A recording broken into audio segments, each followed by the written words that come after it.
Previously on Returning to Primitivity, a simple request to borrow fire spiraled into a masterclass in high EQ salesmanship. Han platoon leader Yi Ying dangled the irresistible bait, fragrant flatbreads and pure white salt, tempting a starving nomadic tribe led by the hunter Yin. But the real show began when Yi Ying's men staged not a hunt, but a slaughter, effortlessly annihilating an entire herd of goats with cavalry and crossbows, a terrifying display of military might. Overwhelmed, Yin and his elder were then sold a dream. They were shown sacks overflowing with miraculous grains, an architectural model of a god king's palace, and told tales of ships like floating cities. After a brief, mind-bending lesson on the concept of taxes, the Qiao tribe eagerly joined their new patrons.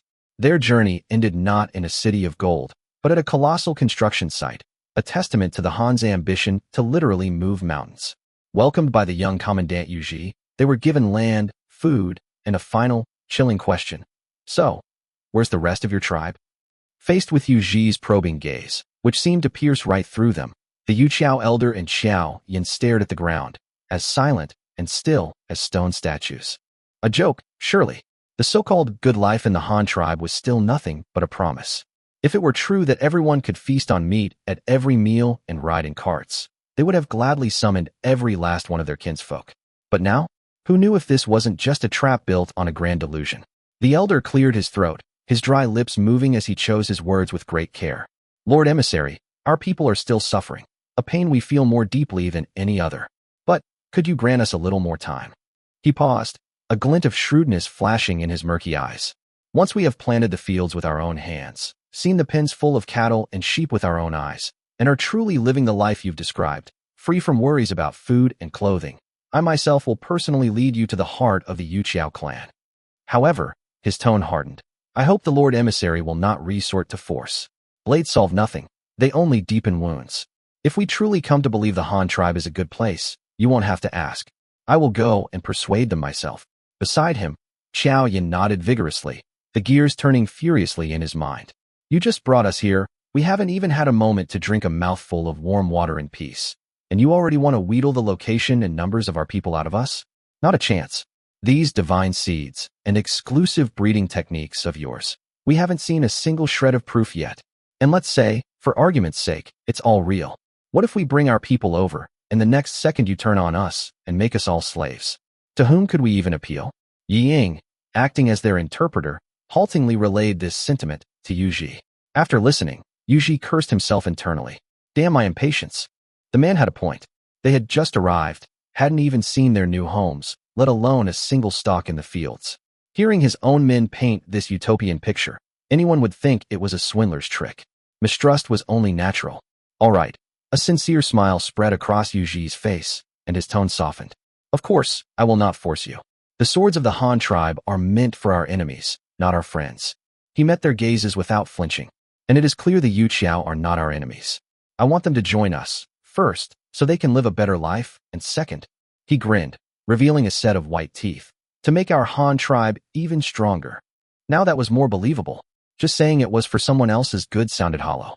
Who did he think he was, some kind of savior? What was their well-being to him? But adding that last part, to make the tribe stronger, made everything click. In this era, what was strength? A large population. More people meant more labor and a more powerful tribe. Of course, that was all predicated on one thing. You had to be able to feed them all. The Yuqiao clan had a large population, so large that every year or two they had to drive a portion of their people out to fend for themselves. The yields from hunting and gathering simply couldn't sustain them. But once they also mastered farming and animal husbandry, the potential was staggering. That was the blueprint for another behemoth of a tribe. Hearing Yuji's assurance, the elder and Xiao Yin glanced at each other, and both saw a hint of concession in the other's eyes. They nodded in unison but kept their mouths sealed even tighter. Their attitude was clear. They wouldn't release the hawk until they saw the rabbit. The atmosphere grew awkward. The very air seemed to congeal. Perhaps sensing that his presence as the paramount leader was a bit too overwhelming, Yuji clapped Yi Ying on the shoulder. Take good care of them. After the meal, lead them to their new settlement. Make sure they're satisfied and feel at ease. Yes, sir. I guarantee the mission will be completed. Yi Ying snapped to attention, straight as a javelin. Yuji nodded, gave a wave to the Yuqiao people, and turned to leave with his personal guards, wasting no time. Sure enough, the moment he was gone, a collective sigh of relief rippled through the camp. It was as if a bowstring, pulled to its absolute limit, had finally gone slack.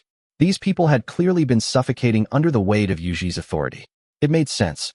When Ying had introduced him, he'd praised Yuji as if he were a god descended to earth, the most powerful man here, holding the power of life and death over thousands of Jinwu guards and slaves.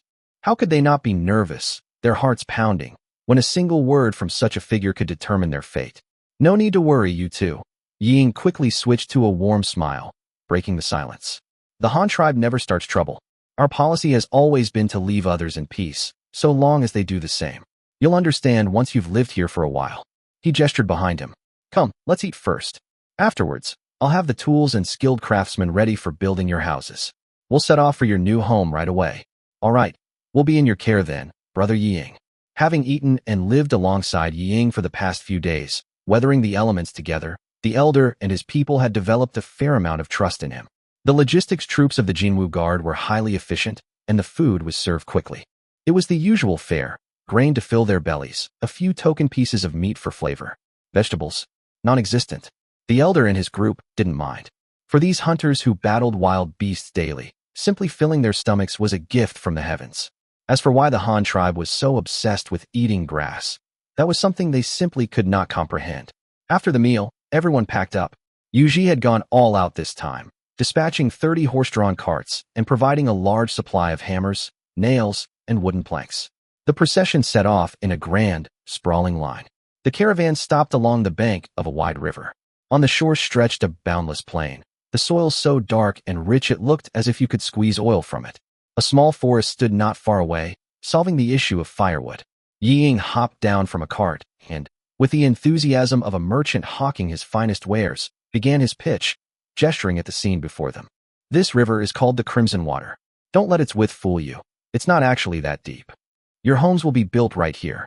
The water you need for farming will all come from it. And the best part is, Ying gave a secretive smile. This river connects to the Great Lake to the west, and its water level is stable year-round. It never floods, not even in the rainy season. You can settle here with complete peace of mind. The elder and Xiao Yin gazed at the shimmering water and the vast expanse of land, a sense of satisfaction growing within them. They were clueless about what constituted a good environment for farming.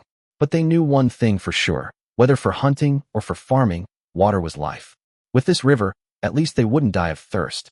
If the worst should come to pass, they could always catch a few fish or lie in wait by the bank to hunt some unlucky beast that came for a drink. Life would go on. At this thought, Xiao Yin couldn't help but ask, Can we fish in this river? Ying thought for a moment, then smiled. Theoretically, yes. But I would guess that once your crops are in the ground, you'll be far too busy to have any time for fishing. Voiceover, the ultimate sales strategy for a primitive tribe. Step 1. The CEO appears, creating a sense of pressure and showcasing corporate strength. Step 2. The affable project manager steps in to smooth things over and build rapport. Step 3.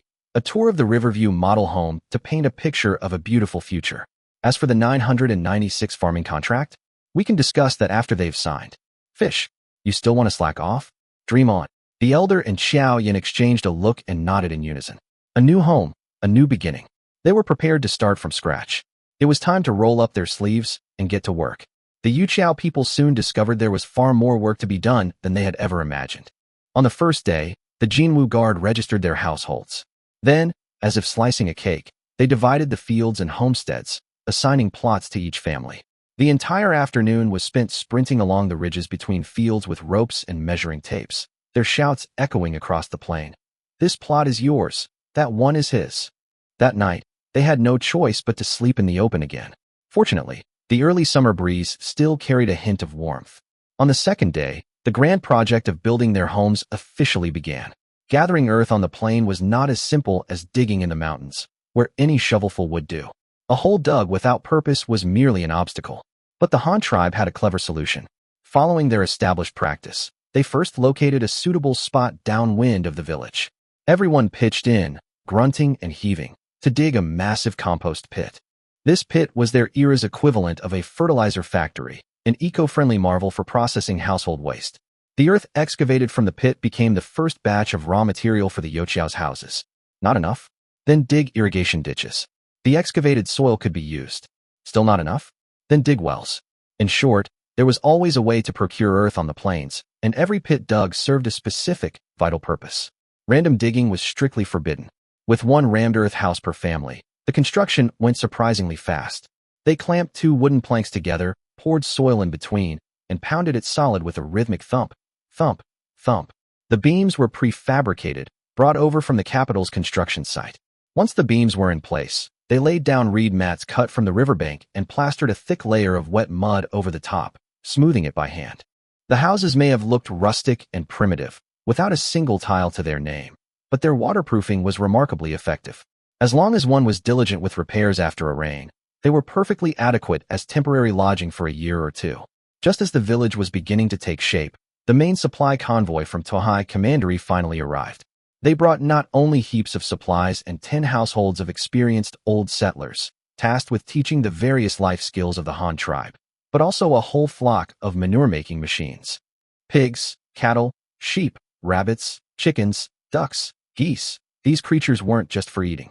Take rabbits, for instance. Some might scorn them as walking dung factories.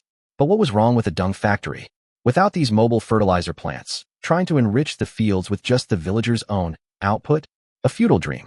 Beyond that, mountains of daily necessities were piled high. Bamboo mats, farming tools, wooden buckets, iron woks, kitchen knives, and more. Tohai Commandery had also thoughtfully sent bolts of cloth in earthy colors like indigo, crimson, black, and white. Though it was only cheap linen, it was enough for the Yuqiao people to bid farewell to their animal hide skirts and don new clothes. If you joined the Han tribe, you had to look the part. You couldn't just keep running around half-naked in animal skins. Meanwhile, as the Yuqiao immigrants worked feverishly to build their new homes, another, much-delayed fleet finally reached the docks of Tohai Commandery. These converted 3-masted cargo ships were as slow as snails, left in the dust by the little flying fish. Moxin and the others had been slinging bricks at the capital construction site for what felt like an eternity, and the Yuqiao immigrants they'd picked up on the way were almost ready to eat the food they'd grown themselves. Yet this supply fleet was only just now ambling to shore. This only served to highlight the crucial importance of developing the flying fish line of high-speed vessels. The fleet dared not linger. After restocking on fresh water and food, they set sail again, following the guidance of 3 newly built lighthouses toward the cross-sea bridge construction site. After another 10 days at sea, the fleet, laden with hope, finally reached its destination at the end of the 5th month of the first year of the Great Mandate. At the construction site, the scene was one of perpetual, bustling activity. Barges shuttled back and forth, hauling sand and gravel.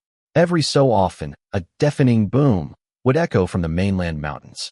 After a section of the mountain was blasted loose, countless slaves, swarming like ants, would pack the rubble into hemp sacks, load them onto the boats, and dump them into the sea to form the foundations of the bridge piers. Months had passed. Of the 1,000-plus piers planned, the waterproof foundations for fewer than 100 were complete. The pace was despairingly slow.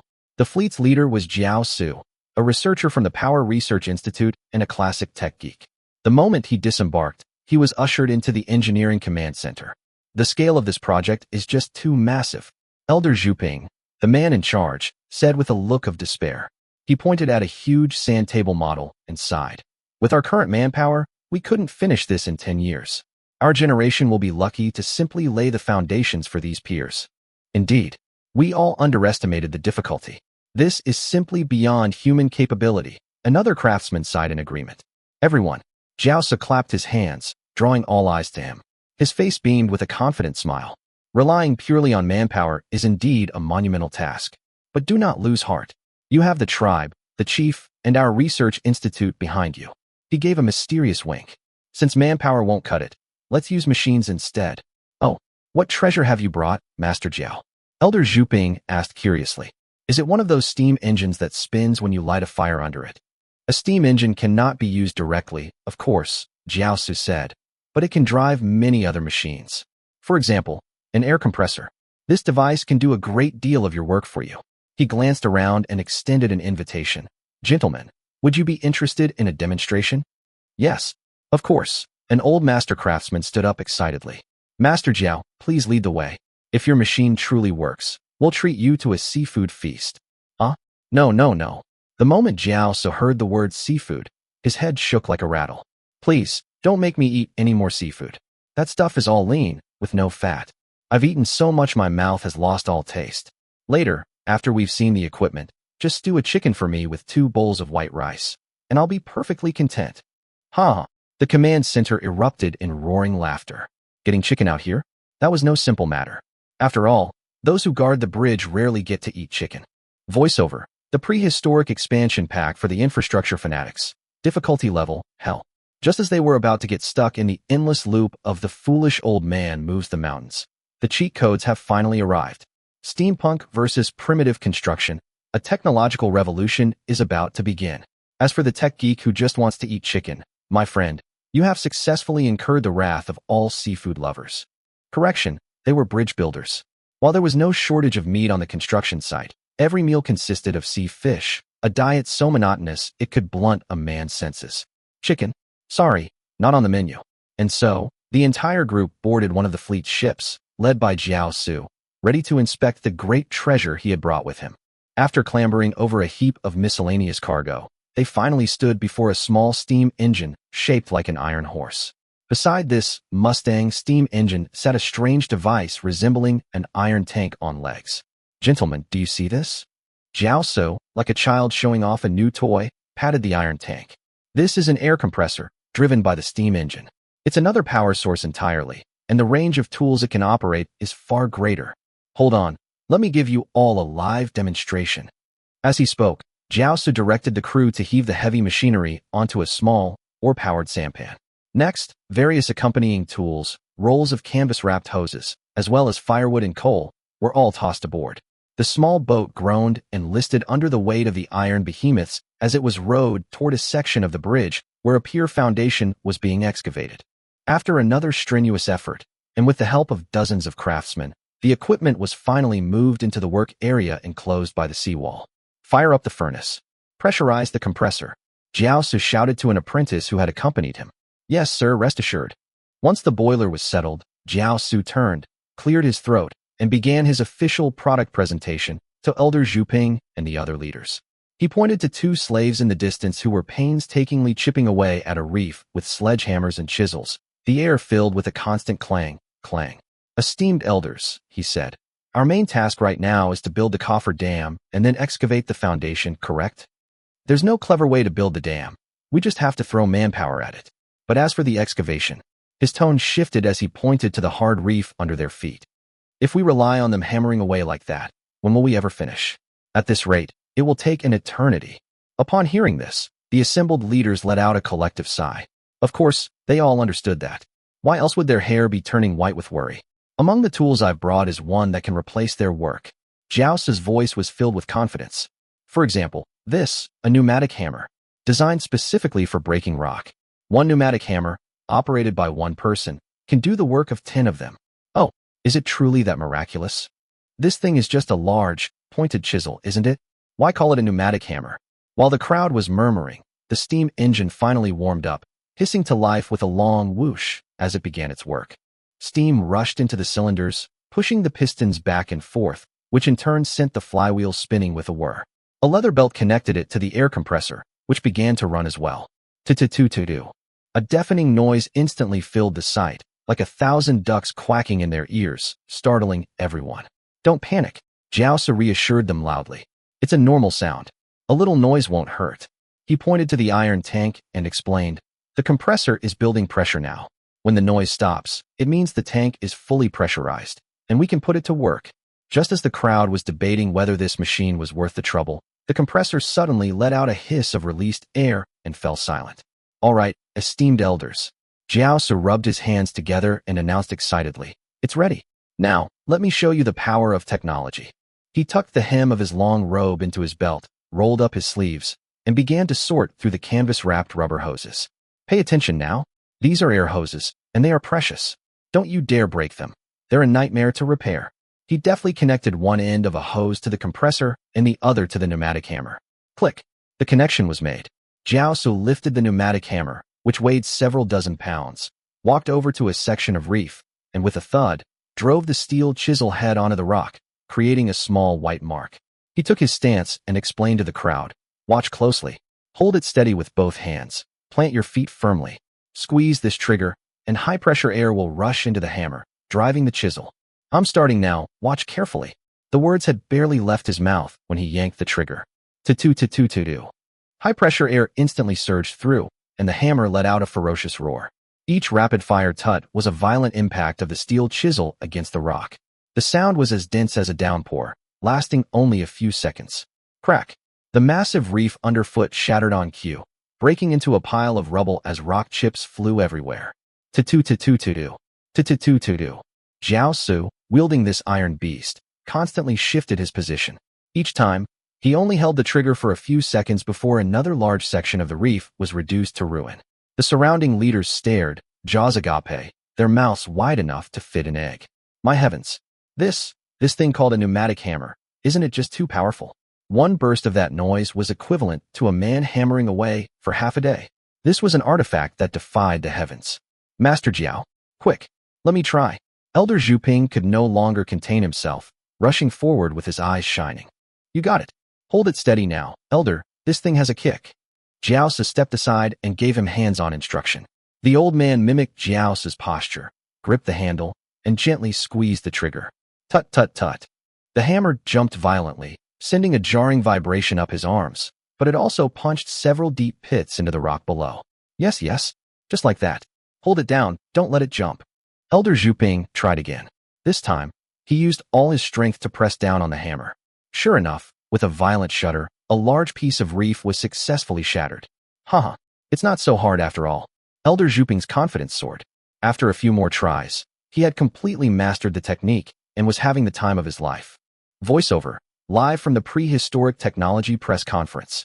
When the industrial roar of the tut-tut-tut echoes, an age of steam and steel officially announces its arrival to this ancient land.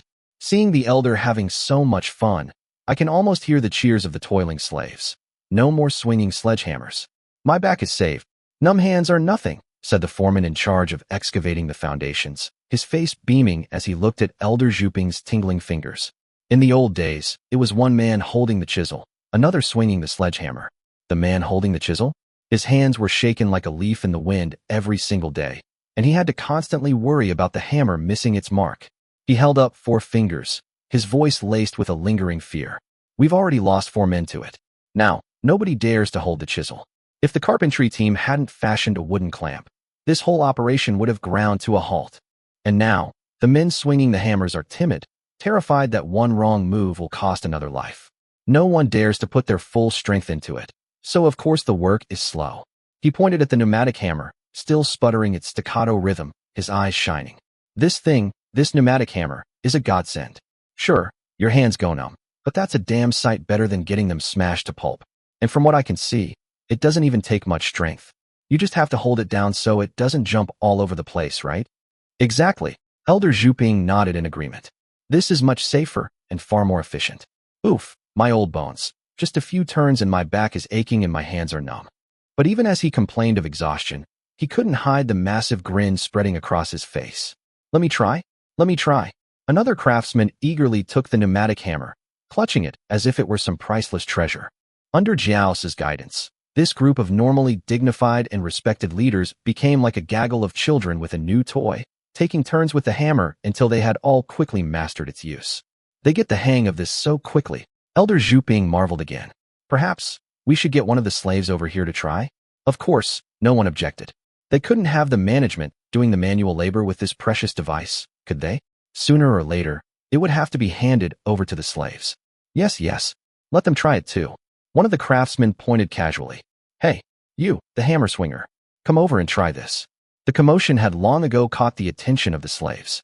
The incessant rattle of the pneumatic hammer was annoying, but the terrifying efficiency and unparalleled safety it demonstrated made them want to weep with envy. How was it fair that they risked being bludgeoned to death, swinging a hammer all day, only to achieve less than that machine did in a few seconds? The chosen slave trotted over timidly and, under Jiao's instruction, took hold of the pneumatic hammer. Tut tut tut. The immense recoil startled him when he first pulled the trigger. But he quickly adapted, and in less than 2 minutes, he was skillfully wielding the massive tool. From that moment on, he fell hopelessly in love with this divine artifact that did all the work by itself. As he blasted away at the reef, a storm of emotions raged within him. My heavens, the Han tribe can forge such godly tools from iron. No wonder our great commander dreamed of stealing their technology. Who wouldn't be green with envy over something like this? What a pity. After the slave had also learned, the group of leaders gathered together again, chattering excitedly. Master Jiao, how many of these did you bring? Spit it out. We desperately need them. Yes. And is there anything we need to watch out for when we use them? Facing the crowd of expectant master craftsmen, Jiao Su remained calm and unhurried, leading them back to the air compressor. Look here, everyone, he said, pointing to the iron tank. This cylinder has 6 air outlets, which means one air compressor can power 6 pneumatic hammers at the same time. I've brought a total of 60 hammers and 10 air compressors this time. We can assign one set to each pier, allowing us to work on 10 piers simultaneously. However, his tone shifted. Each worksite will need 2 people to attend to the steam engine, one to stoke the boiler and one to add fuel and water. And let me be clear, you must use fresh water. If you use seawater and it breaks, don't come crying to me. If you want to get started quickly, pick 10 of your sharpest apprentices. They can learn how to tend the boiler from my assistant here. Once they've learned, you can begin work immediately. No problem. One of the master craftsmen immediately puffed out his chest. My apprentices are all as sharp as tacks. If one can't learn, I'll beat him myself. On the way back to the main ship, Elder Zhuping looked at the various iron lumps still waiting to be unloaded and asked curiously, Master Jiao, what other goodies did you bring this time? Come on, tell us. Jiao Su smiled and continued his presentation. There are also steam-powered water pumps, though those aren't so rare anymore. Farms everywhere are using them now. Additionally, I have 2 high-horsepower sand dredgers, specifically for dredging sand from the seabed. And this big fellow here is a rock crusher. You've blasted plenty of rock on the shore, right? This will put it all to good use. The remaining ships are loaded with rebar, cement, and steam-powered concrete mixers. Oh, and also pneumatic handheld vibrators. They're all for pouring the bridge piers. Voiceover. From manual workshops to mechanized construction, prehistoric infrastructure takes a quantum leap. As the symphony of tut-tut-tut echoes across the site, backward productivity is pinned down and ruthlessly steamrolled. Watching this group of magnates, with an average age of 50, lining up like schoolchildren to try a new toy, I can only say this. There's no problem a steam engine can't solve. If there is, use 10. There's one more thing, Jiao Su announced, clearing his throat. On this trip, in addition to overseeing the machinery, I'm also serving as your technical advisor for the concrete. The chief was worried you'd be working blind, having never used the material before. He scratched his head, a slightly embarrassed smile on his face. To be honest, I've never officially used it on a project this size either. But I've run plenty of experiments back at the Institute, so I'm quite familiar with the material's quirks. I'm confident that if we put our heads together, we can overcome any challenge. Everyone nodded. That much was obvious. A project of this magnitude required every hand. So, Master Jiao, Elder Zhuping pressed, are you saying that aside from the tut-tut-tut pneumatic hammer for excavation, all these other treasures are for the final step, pouring the bridge piers? That's about right, Jiao Su confirmed, ticking off the points on his fingers. Some are for preparing the materials, some for mixing. We also have a few steam-powered cranes specifically for lifting the concrete. The last one, the pneumatic vibrator, is for plunging into the wet concrete to buzz out any air bubbles and ensure the piers are solid. I see. Understanding dawned on Elder Zhuping's face. So, when do you think we should start pouring? We've already finished excavating a few of the foundations. Why don't we start now? His excitement grew as he spoke. We can pour while we continue excavating. A two-pronged attack. Wouldn't our progress just skyrocket? Absolutely. That's exactly what I was thinking. Jiao Su was in complete agreement. The chief sent me with all this equipment for that very reason. He was concerned progress was too slow. His brow furrowed, however. The only thing is, I'm not sure if the steel and cement I've brought will be enough for even a single pier. I've seen the blueprints. These things are massive. Jiao Su couldn't help but feel a surge of gratitude for the tribe's flying fish express delivery service. Without it, transporting just these materials would have taken an eternity. Even more fortunately, the amount of cement needed was relatively small. According to this secret formula provided by the chief, the ratio was 4 parts crushed stone, 2 parts sand, and 1 part cement. Since the sand and stone could be sourced locally, the logistical pressure was greatly reduced. The engineering command center quickly reached a consensus. They had to start pouring the piers immediately, digging pits and piling earth day after day, without even a shadow of a pier to show for it, was a major blow to morale. This was especially true for the slaves. If they couldn't see any hope of completion, who would have the heart to work? If they could just erect one pier, even just one, It would be a powerful shot in the arm for everyone, proof that their sweat wasn't being shed in vain. And so, the preparations for the pour began with immediate urgency. First, the sand. They couldn't use sea sand.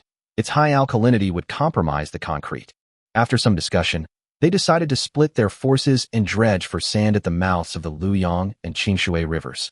The two high-horsepower sand dredgers Jiao Su had brought were perfect for the job. Loaded on boats, they could dredge sand while simultaneously clearing the river channels, two birds with one stone.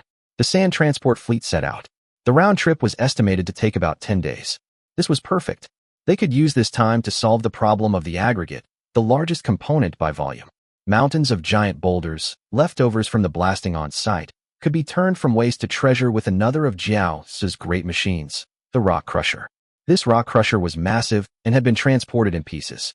At the temporary dock, the apprentices Jiao Su had brought with him were shouting themselves hoarse, directing slaves to move the heavy components. A single blade weighed hundreds of pounds, nearly breaking the slaves' backs. Once all the parts were moved to the construction site, a special shed was built to protect the machine from the elements. Jiao Su personally led a team, and after 2 days of grunting and heaving, the behemoth was finally assembled, revealing its true form. On the day the machine was completed, the leaders from the command center once again gathered to watch. This rock crusher stood a full 2 stories high. Just standing before it was enough to create a suffocating sense of pressure. The steam boiler next to it was also a giant. Master Jiao, start it up. I've never seen such a huge iron beast in my life. Elder Zhuping stood at the very front, as excited as a child. All right, fire it up. At Jiao's command, several apprentices immediately began the procedure. Rumble. As steam surged into the machine, it began to turn, emitting a tremendous noise. Oh! The 3-tiered rollerblade system began to spin, the sound like a roar from the depths of hell. Elder Zhuping, you can start feeding it. Right? Let's go. Zhuping bellowed, and the slaves immediately began pushing wheelbarrows, dumping basketball-sized rocks onto the conveyor belt. Crunch, crunch, crack, crack, crack. The moment the rocks fell between the rollers, they were instantly pulverized. Basketball-sized boulders went in, and in the blink of an eye, they were reduced to fist-sized chunks. After passing through further layers of screening and crushing, they emerged as walnut-sized gravel. Clatter, clatter, clatter. The crushed stones rolled out of the discharge chute, quickly forming a small mountain. Everyone present, whether craftsman or slave, was utterly stunned by the overwhelmingly powerful iron beast before them, rendered speechless and motionless. Honestly, a machine this big was intimidating enough just sitting there, let alone when it was ferociously devouring rocks. That efficiency, that power. To do this by hand would require countless men hammering away for an eternity. And the crucial part was, when done by hand, the sizes were inconsistent. But the pieces this machine spat out were as uniform as if they had been cast from the same mold. Voiceover. The industrial behemoth makes its shocking debut. When primitive productivity meets a steel monster of overwhelming power, what can you do but kneel and sing its praises? Looking at the mountain of crushed stone, I can almost hear the bones of the great bridge creaking into place. An epic project for the infrastructure fanatics has officially entered warp speed. Full steam ahead. Master Jiao, this rock crusher is monstrous. Did your research institute truly build this? A master craftsman asked, his expression one of utter disbelief. That's right, a product of the Power Research Institute, Jiao Su replied with a modest smile. But the concept and the ideas all came from the chief. We're just a bunch of grunts, responsible for turning his vision into reality. This was not an exaggeration. The working principle of the rock crusher, the design of the 3-tiered rollerblades, the mechanics of the gear transmission, all these core concepts had originated with Luo Cheng. Of course, Luo Cheng had only provided the words. From drawing the blueprints to the final assembly, it was the tech geeks at the institute who had pulled all-nighters to make it happen. Luo Cheng's goal was simple, to train his team. Once these researchers all became seasoned experts, he could simply mention an idea, and they would be able to whip up the corresponding machine in a flash. Now that would be true power. That is still incredibly impressive. The chief just says the word, and you all can build such a behemoth. Both you and the chief are amazing, a bystander chimed in, laying the praise on thick. Master Jiao, this couldn't be the Han tribe's very first rock crusher, could it? If so, we must commemorate this properly. Elder Zhuping added, leaning in. No, it isn't. Jiao Su shook his head, rattling off the details like a proud father. This is already the 4th one.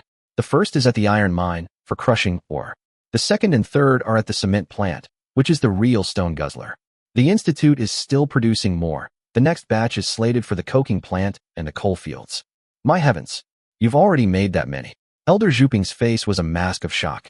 I thought ours was the very first one. How could that be? Jiaosa chuckled. The chief would never allow a prototype that hasn't been repeatedly tested to be sent directly to a site like this. If it broke down, there'd be no way to repair it.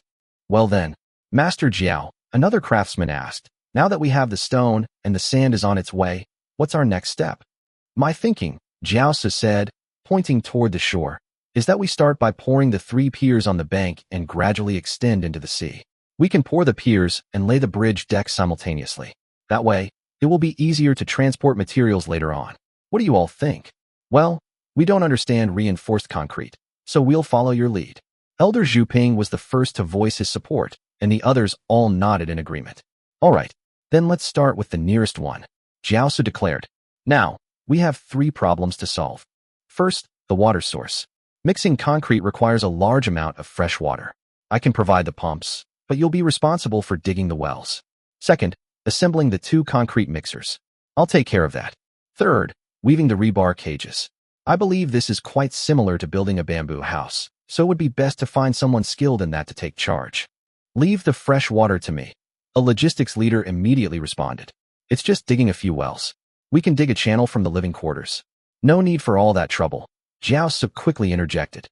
Just dig a deep well, pump the water up, and then create a reservoir. That will suffice. Good. We'll do as you say.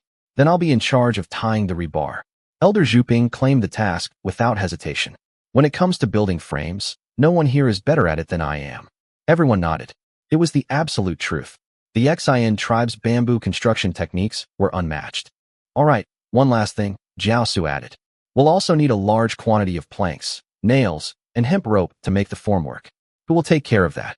I will, a master carpenter declared, patting his chest. How thick and wide do the planks need to be? Are there any specific requirements? Just one, Jiaosa said after a moment's thought. The wood must be dry hardwood that won't warp.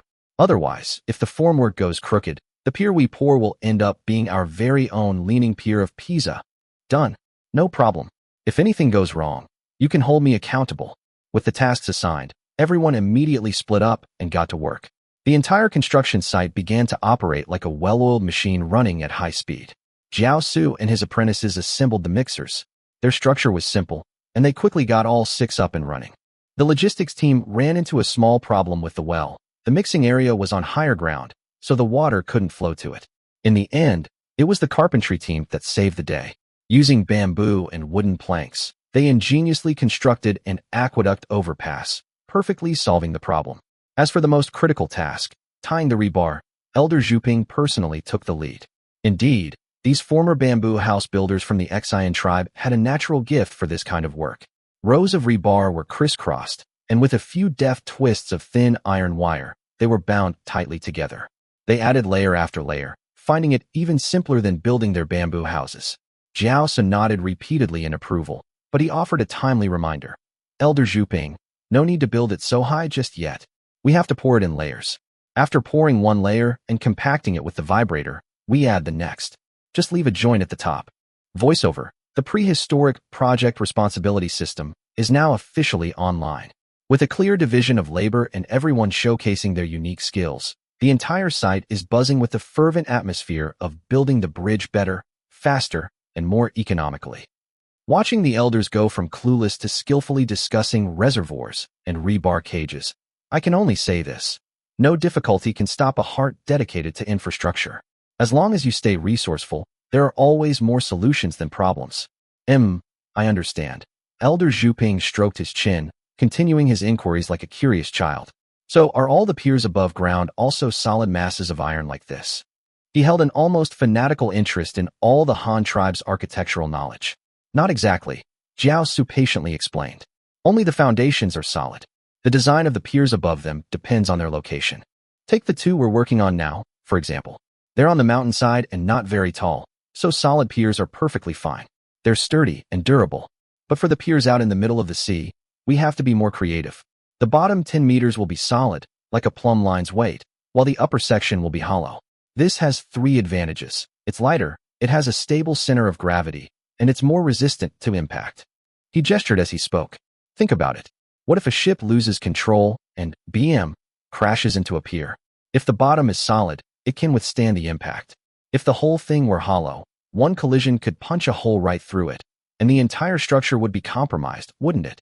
As for the main shipping channels that large vessels will pass through, the piers on either side will have to be a heavy-duty version, thicker, with a taller solid section, since they're at the greatest risk of being hit. I see. Elder Zhuping nodded repeatedly, his face filled with admiration. My heavens, there are so many details to consider for a single bridge pier.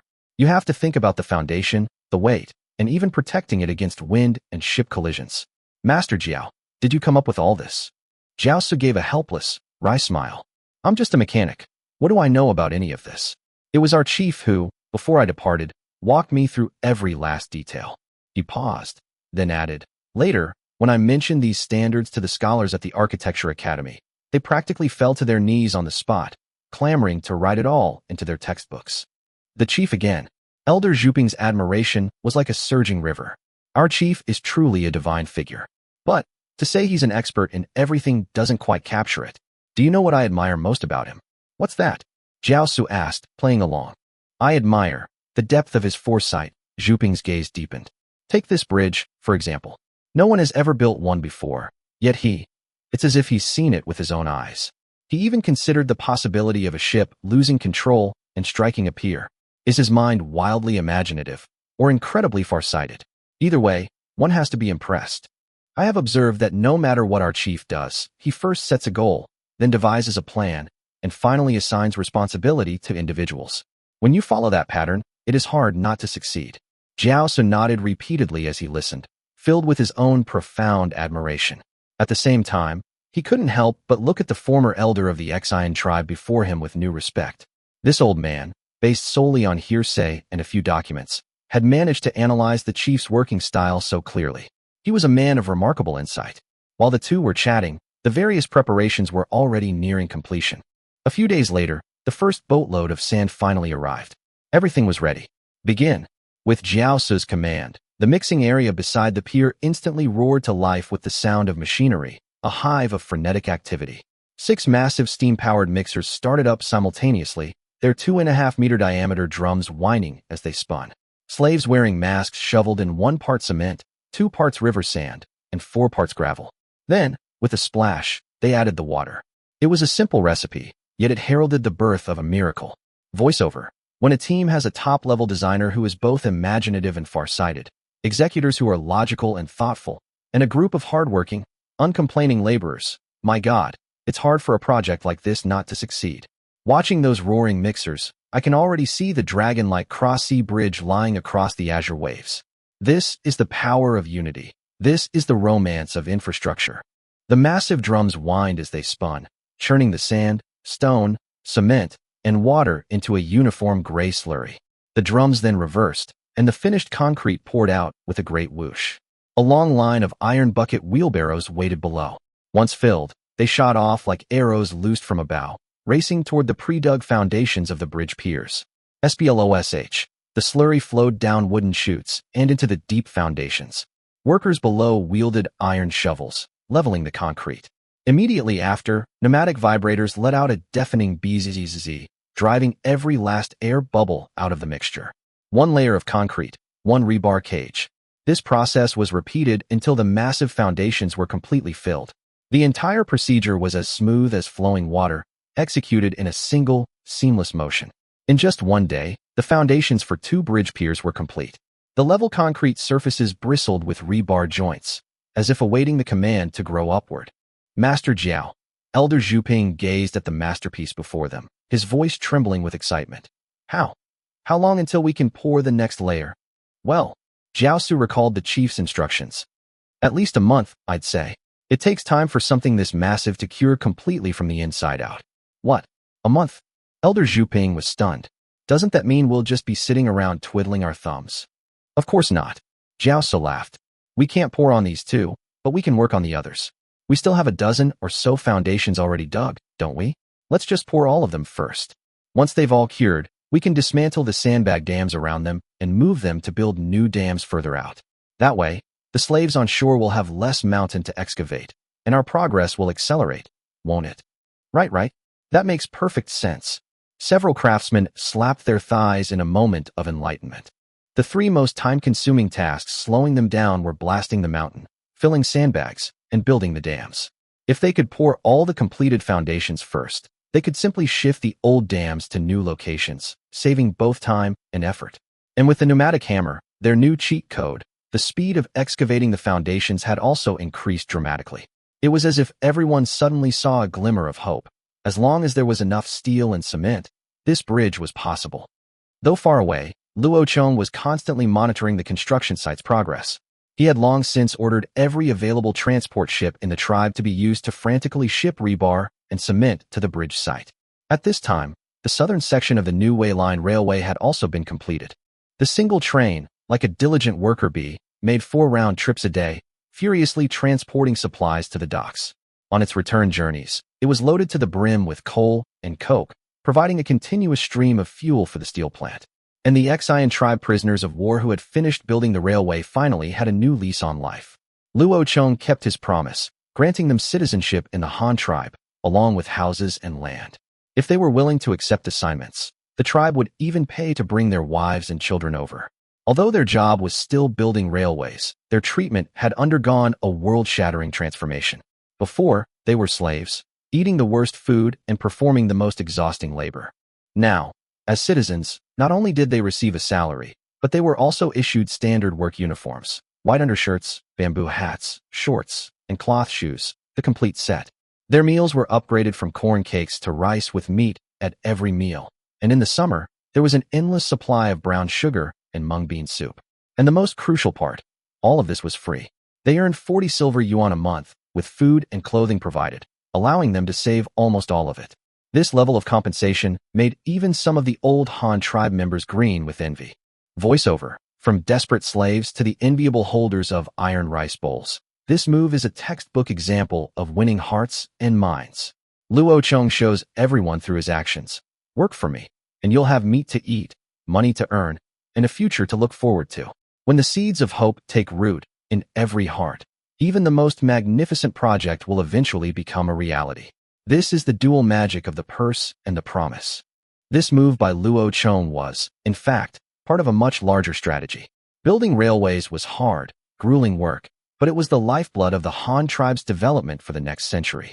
He had to provide the best possible benefits to the railway workers to attract more talent to this great undertaking, rather than resorting to forced labor and driving his people to rebellion. The recently freed prisoners of war had figured this out as well. They were now the Han tribe's only skilled railway technicians, a scarce and valuable resource. The Han chief treasured them. He wouldn't simply let them go. Besides, they had heard that the Han tribe's railway plans were so extensive that their generation could work until their dying day and still not see the end of it. Instead of constantly dreaming of returning to their old homes, it was better to settle down here and bring their wives and children over. Even if they couldn't see their families every day, at least they would have a home to return to on their days off. And the money they worked so hard to earn could be spent by a wife. Otherwise, what was the point of a pocket full of money with nowhere to spend it? The thought was a frustrating one.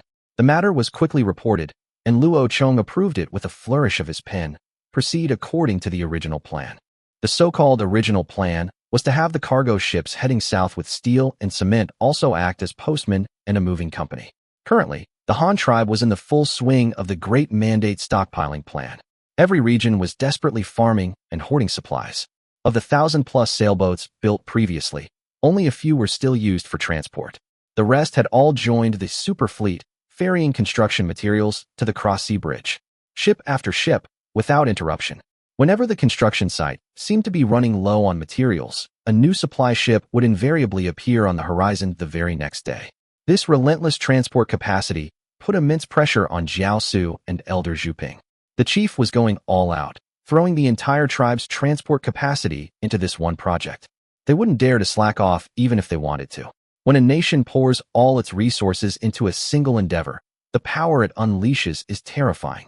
In July, the second Striver steam locomotive rolled off the assembly line, instantly doubling the New Way Line's transport capacity. In August, 3 little flying fish, fast boats were launched, quickly clearing the mountains of construction materials piled up at the docks.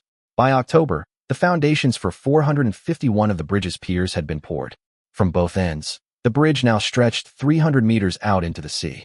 The magnificent structure, like the embryos of two giant dragons, filled all the builders with a surge of pride and excitement. At the Tangqing Commandery docks, Tang Ji watched the endless procession of Han tribe ships and couldn't help but say to Tang Yao beside her, "Are they sending supplies to that newly conquered island? This seems like a terrible bargain.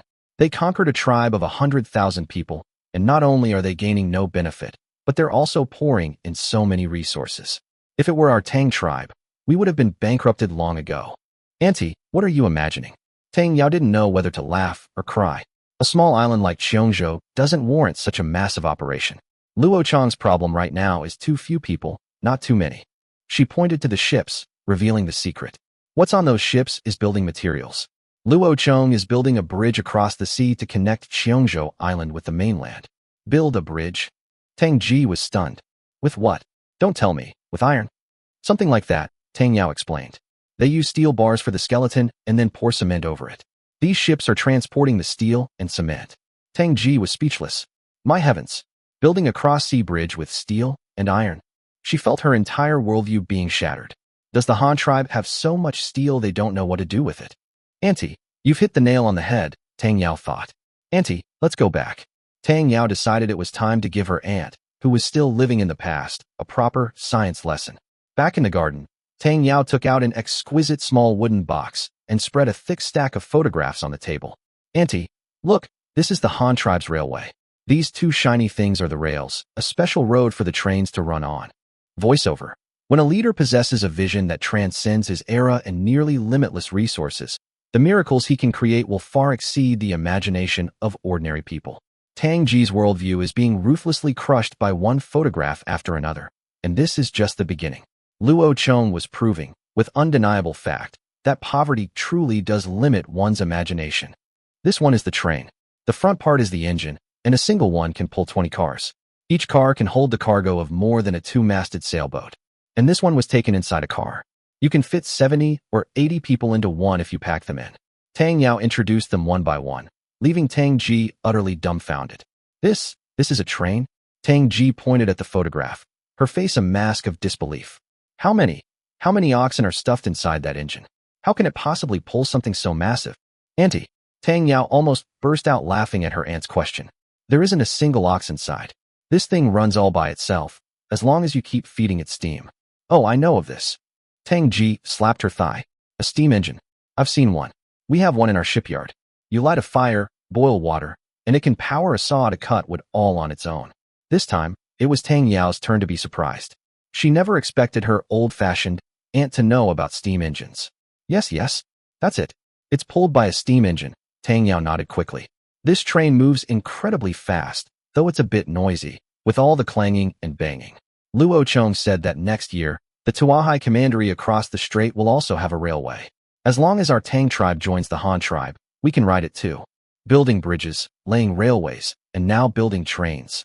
Tang Ji furrowed her brow. Does the Han tribe have that much iron? Of course they do. Tang Yao immediately pulled out a photograph of the steel mill. Auntie, look. These glowing ingots are all freshly smelted steel. Each one weighs several thousand pounds. And those mountains of material piled up next to them are steel rails and rebar. Just this one factory smelts more steel in a single day than our Tang tribe could in several years. Seeing the profound shock on Tang Ji's face, Tang Yao knew the time was right. She took a deep breath and dropped the bombshell. Auntie, Luo Chong has agreed to marry me. And he said, as long as the Tang tribe merges with the Han tribe, he will immediately bring all of these wonderful things to us. Umph. You little minx. Tang Ji poked Tang Yao's forehead with her finger, an expression of, I see right through you on her face. So this was your plan all along. If you weren't in such a hurry to marry, I wager you wouldn't have even remembered to come back and see this old woman. So, will you agree, Auntie? Tang Yao dodged her hand and resorted to wheedling. What's the hurry? Let me think about it carefully. Though she said this, Tang Ji was already pacing back and forth in the garden, weighing the pros and cons of the merger. To be honest, the current Tang tribe, apart from not officially flying the Han tribe's flag, had already been thoroughly Hanified from the inside out. They used the Han tribe's currency, planted the Han tribe's seeds, learned the Han tribe's technology, and even their system of governance was shifting to align with that of the Han. The lives of the common people had visibly improved. They had money in their pockets and new clothes on their backs. Buying a carbide lamp from the Tuahai commandery across the water was enough to show off for half a month. If they were to announce a merger with the Han tribe now, the common people would support it wholeheartedly. It was what they dreamed of. The only trouble would come from the clan chiefs.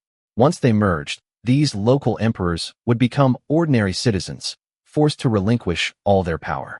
Would this group of vested interests be willing? But did it even matter? Look at the neighboring Xian tribe. Their population, grain supply, military strength. Weren't they stronger than the Tang tribe in every respect? And yet, they were still ground into dust by the Han tribe. Merging was the inevitable tide of history.